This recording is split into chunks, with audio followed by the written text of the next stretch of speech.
नमस्कार दोस्तों, मेरा नाम इंस्पेक्टर रागिनी है। मेरी उम्र 28 साल है और बदन पर पुलिस की वर्दी है, जिसे देखकर अच्छे अच्छे गुंडे रास्ता बदल लेते हैं। लेकिन इस खाकी वर्दी के पीछे एक ऐसी औरत छिपी थी जो समाज और परिवार के तानों से छलनी हो चुकी थी। मेरी शादी को 3 साल हो चुके थे, लेकिन मेरी कोख अब भी सूनी थी। हमारे समाज में एक औरत चाहे चांद पर पहुंच जाए, लेकिन अगर वो मां नहीं बन पाई तो उसे अधूरा ही माना जाता है। मेरे ससुराल में भी यही हाल था। मेरी सास, जिन्हें मैं मां मानती थी, वो अब मुझे ताने देने का कोई मौका नहीं छोड़ती थी। कभी खाने की मेज पर तो कभी रिश्तेदारों के सामने वो बस यही कहती, बहू तो ले आए पुलिस वाली, पर घर का वारिस देने के नाम पर बांझ निकली। हमारा तो वंश ही डूब जाएगा। मैं चुपचाप अपनी वर्दी पहनती और ड्यूटी पर निकल जाती, लेकिन वो शब्द मेरे सीने में तीर की तरह चुभते थे। इसी तनाव के बीच मेरा ट्रांसफर मेरे शहर से 150 किलोमीटर दूर रामपुर जिले में हो गया। ये एक छोटा शहर था। रोज अप डाउन करना मुमकिन नहीं था और मेरे पति समीर, जिनका कपड़ों का बहुत बड़ा शोरूम था, वो अपना जमा जमाया काम छोड़कर मेरे साथ नहीं आ सकते थे। मजबूरी में मुझे अकेले ही जाना पड़ा।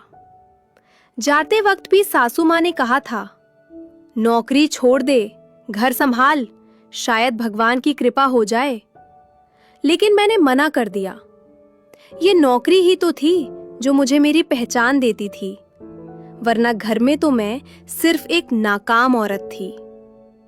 रामपुर में मैंने शहर के बाहरी इलाके में एक शांत मोहल्ले में पहली मंजिल पर किराए का मकान लिया। नीचे की मंजिल खाली थी। समीर ने वादा किया था कि वो हर रविवार आएंगे, लेकिन उनका बिजनेस और मेरी पुलिस की नौकरी दोनों ही वक्त के गुलाम थे। कभी उनकी मीटिंग होती तो कभी मेरी नाइट ड्यूटी या कोई मर्डर केस। महीने में मुश्किल से 2 या 3 बार ही हमारा मिलन हो पाता। जब समीर आते तो उनका पहला सवाल यही होता, रागिनी, तुम यहाँ अकेली कैसे रहती हो? मन लग जाता है या कोई और मिल गया है मन बहलाने को? शुरुआत में मैं इसे मजाक समझती, लेकिन जब वो हर बार यही पूछने लगे तो मुझे गुस्सा आने लगा। मैं दिन रात मुजरिमों से जूझती, अपनी जान जोखिम में डालती, और मेरे पति को मेरे चरित्र पर शक था। मैंने एक दिन झल्ला कर पूछ लिया, समीर, तुम्हें मुझ पर भरोसा नहीं है क्या? तुम जानते हो मैं काम में कितना थक जाती हूं। वो बोले, अरे पहले तो मैं तेरे पास होता था, अब तू आजाद है। शहर नया है, लोग नए हैं, डर लगता है कहीं तुझे कोई मुझसे बेहतर ना मिल जाए। मैं उन्हें समझाती, तो तुम रोज आ जाया करो ना, सिर्फ 3 घंटे का तो रास्ता है। पर उनके पास वक्त ही कहाँ था। मैं अंदर ही अंदर घुट रही थी। सूनी गोद, पति का शक और नए शहर का अकेलापन, ये सब मुझे खाए जा रहा था। मैं डिप्रेशन की ओर बढ़ रही थी। तभी मेरी जिंदगी में, या कहूं मेरे पड़ोस में, एक नई एंट्री हुई। मेरे नीचे वाले फ्लैट में एक परिवार रहने आया। आर्यन, जिसकी उम्र लगभग 32 साल रही होगी, जिम जाने वाला गठीला बदन, बात करने में बहुत ही तहजीबदार और स्मार्ट। उसके साथ उसकी पत्नी और एक 6 साल की बेटी थी। जिस दिन वे शिफ्ट हुए, उसी शाम आर्यन मेरे दरवाजे पर आया। नमस्ते मैडम, हम आज ही नीचे शिफ्ट हुए हैं। हमारा आरओ अभी लगा नहीं है, क्या एक बोतल ठंडा पानी मिल सकता है? मैंने उसे पानी दिया। उसने बातों बातों में पूछा, आप अकेली रहती हैं? मैंने बताया, जी मैं यहाँ की नई इंस्पेक्टर हूँ, पति दूसरे शहर में हैं। पुलिस का नाम सुनकर उसके चेहरे पर एक अलग ही चमक आ गई। बोला, वाह, तब तो हम बहुत लकी हैं कि हमारे ऊपर एक पुलिस अफसर रहती हैं। अब हमें डरने की कोई जरूरत नहीं। धीरे धीरे आर्यन से मेरी बातचीत बढ़ने लगी। मैं काम से थककर आती तो अक्सर वो बाहर लॉन में टहलता हुआ मिल जाता। बहुत अदब से जय हिंद मैडम कहता। कभी कभी जब मैं वर्दी उतारकर सादे कपड़ों में बालकनी में बैठती तो वो नीचे से हालचाल पूछता। एक रात मैं बहुत थकी हुई थी। मैंने बाहर से खाना ऑर्डर किया था। डिलीवरी बॉय से पहले आर्यन मेरे दरवाजे पर आ गया।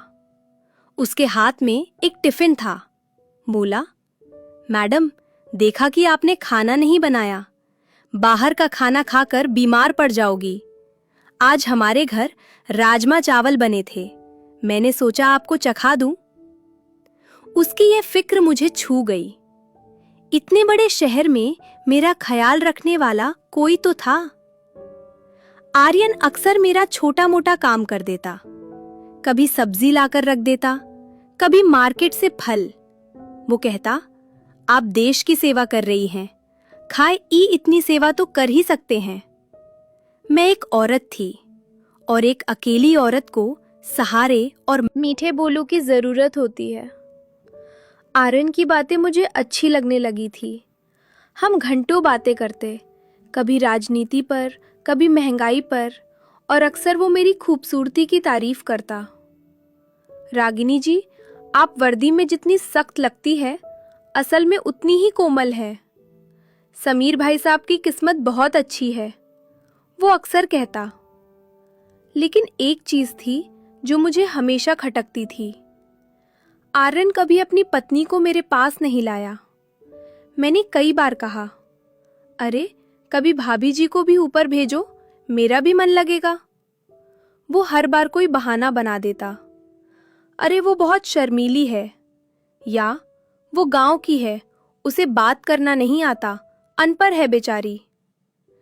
मुझे हैरानी होती थी। आर्यन इतना स्मार्ट, पढ़ा लिखा, और उसने एक अनपढ़ गंवार लड़की से शादी की। ये बात हजम नहीं होती थी। मैं जब भी नीचे से गुजरती, खिड़कियां हमेशा बंद रहती।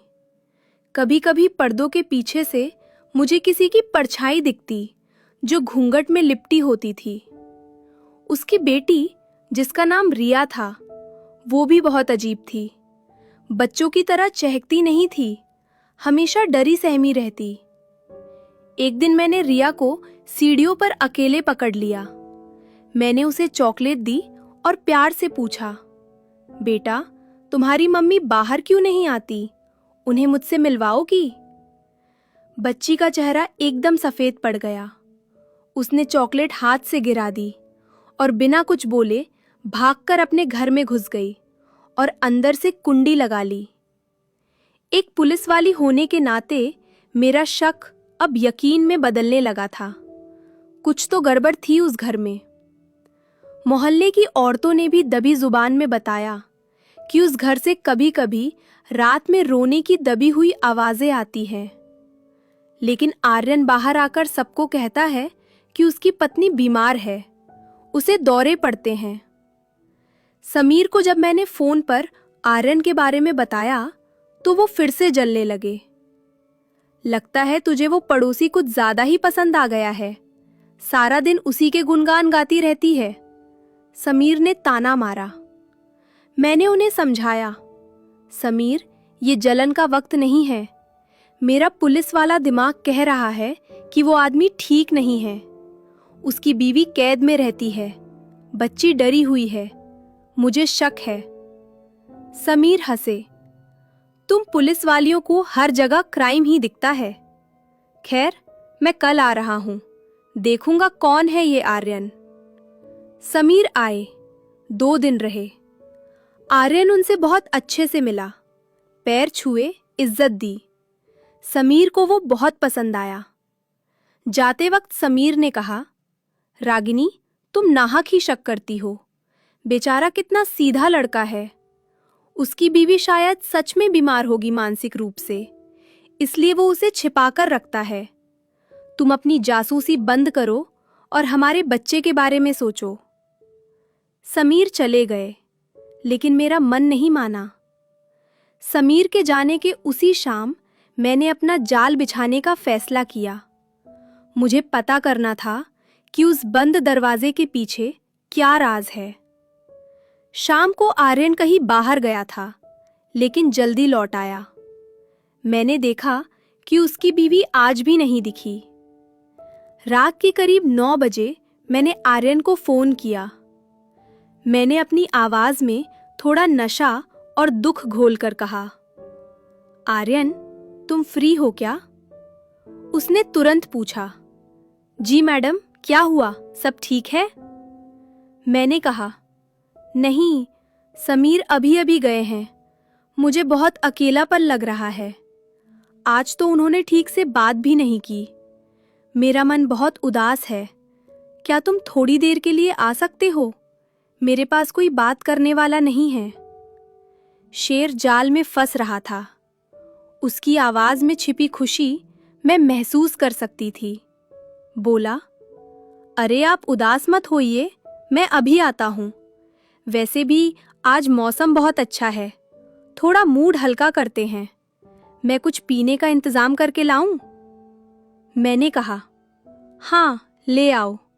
आज सारी हदें पार करने का मन है। आधे घंटे बाद आर्यन मेरे दरवाजे पर था, हाथ में विस्की की महंगी बोतल और चेहरे पर एक शैतानी मुस्कान। मैंने जानबूझकर एक सुंदर सी ड्रेस पहनी थी। मुझे देखते ही उसकी आंखें फटी रह गईं। आज तो कयामत ढा रही हो इंस्पेक्टर साहिबा, वो बोला और सोफे पर मेरे बिल्कुल करीब बैठ गया। हमने पीना शुरू किया। मैं सिर्फ नाटक कर रही थी। अपनी ड्रिंक गमले में डाल देती, लेकिन उसे लगातार पिला रही थी। वो नशे में धुत होता जा रहा था। उसका असली रूप बाहर आने लगा। वो मेरे कंधे पर हाथ रखने लगा, कभी मेरी पीठ को छूने की कोशिश करता। मैंने उसे और उकसाया, आर्यन, तुम अपनी बीवी को क्यों नहीं लाए? वो बुरा तो नहीं मानेगी कि तुम यहां हो? शराब के नशे में चूर आर्यन जोर से हंसा, एक ऐसी हंसी जिससे मुझे घिन आ गई। उसने कहा, बीवी? कौन बीवी? वो अनपढ़ गवार? अरे वो मेरी बीवी नहीं है पगली। मैं चौंक गई। क्या मतलब? वो मेरे करीब आया। उसके मुंह से शराब की बदबू आ रही थी। मेरी बीवी तो कब की मर गई। बहुत चिक चिक करती थी। मैंने उसे रास्ते से हटा दिया। और ये जो नीचे है, ये तो मैंने उठाई है। एक कॉल गर्ल थी जिसे मैं दूसरे शहर से लाया हूं। उसे मैं जंजीर से बांध कर रखता हूं। दिन भर मुंह बंद रखता हूं और रात को अपनी मर्जी चलाता हूं। वो बच्ची रिया, वो उसकी बेटी है। मैं उसके सामने ही उसकी मां के साथ, समझ रही हो ना? उसका सच सुनकर मेरा खून खौल गया। ये आदमी इंसान नहीं, जानवर था। उसने एक औरत को गुलाम बनाकर रखा था, अपनी पत्नी की हत्या की थी और उस मासूम बच्ची का बचपन नर्क बना दिया था। वो मेरी ओर बढ़ा, छोड़ो उन सबको, आज रात तुम और मैं। उसने मुझे बाहों में भरने की कोशिश की। बस, बहुत हो चुका था। मैंने पास रखा कांच का भारी गिलास उसके सिर पर दे मारा। आह! वो चीखा और लड़खड़ाकर पीछे गिरा। इससे पहले कि वो संभलता, मैंने अपनी रिवॉल्वर निकाली और उसकी कनपटी पर लगा दी। तेरा खेल खत्म आर्यन, मैंने दहाड़ा। तूने गलत जगह हाथ डाल दिया। मैं सिर्फ एक अकेली औरत नहीं, एक पुलिस इंस्पेक्टर हूं। मैंने तुरंत थाने में फोन किया। 15 मिनट के अंदर पुलिस जीप की सायरन से पूरा मोहल्ला गूंज उठा। हमने आर्यन को हथकड़ी पहनाई और उसे घसीटते हुए नीचे ले गए। जब हमने उसके फ्लैट का ताला तोड़ा तो अंदर का नजारा देखकर मेरी टीम के भी होश उड़ गए। बदबू से भरे एक अंधेरे कमरे में वो औरत एक खूंटे से जानवरों की तरह बंधी थी। उसके शरीर पर सिगरेट से जलाए जाने के निशान थे। मासूम रिया एक कोने में दुबकी हुई थी। उसकी आंखों के आंसू भी सूख चुके थे। उस औरत को जब मैंने खोला तो वो मेरे पैरों में गिर पड़ी। दीदी, मुझे बचा लो, ये राक्षस हमें मार डालता। वो फफक फफक कर रोने लगी। जांच में पता चला कि आर्यन एक साइको किलर था। उसने अपनी पत्नी को दहेज के लिए मार डाला था और सबूत मिटाकर भाग गया था। ये औरत एक गरीब बेसहारा थी जिसे उसने नौकरी का झांसा देकर फंसाया था। आर्यन को उम्र कैद की सजा हुई। उस औरत को हमने उसके परिवार तक पहुंचाया, लेकिन रिया, उसकी मां की मानसिक हालत ऐसी नहीं थी कि वो उसे संभाल सके, और उसका कोई और नहीं था। समीर और मैंने फैसला किया, जो कमी हमारी जिंदगी में थी, शायद भगवान ने उसे पूरा करने का ये रास्ता निकाला था। हमने कानूनी तौर पर रिया को गोद ले लिया। मैंने अपनी सास को भी अपने पास बुला लिया।